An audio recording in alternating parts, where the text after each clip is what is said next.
सरकार प्रतिदिन गोटे गोटे विचित्र निष्पत्ति नौकरी जो मानवर उपमुख्यमंत्री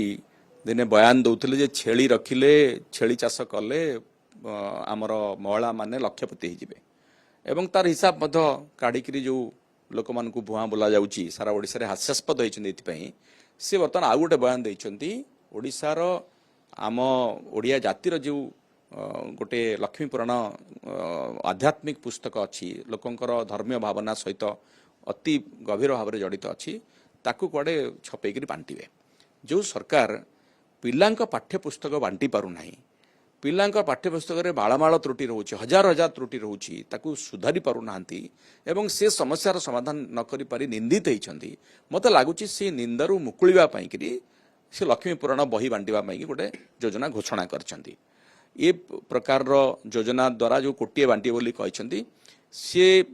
सरकारी अर्थ किसी बर्बाद करेंगे एवं से लक्ष्मी पुराण जो छपा हम से त्रुटि बाहर ताकू पुणी संशोधन पुस्तिका हम तेणु एभली अबांतर कथारू निजक दूरे रखी सरकार किसी गठनमूलक काम करंतु लक्ष्मी पुराण प्रत्येक घरे अच्छी प्रति ओडिया घरे अच्छी बांटिबार किसी आवश्यकता ना कोटी कोटी ओडियांकर धर्मरे मनरे हृदय आत्मारे माँ लक्ष्मी अच्छी तांकू नहीं सरकार धर्मीय खल खलिकी लोक विभ्रांत करार किसी आवश्यकता ना।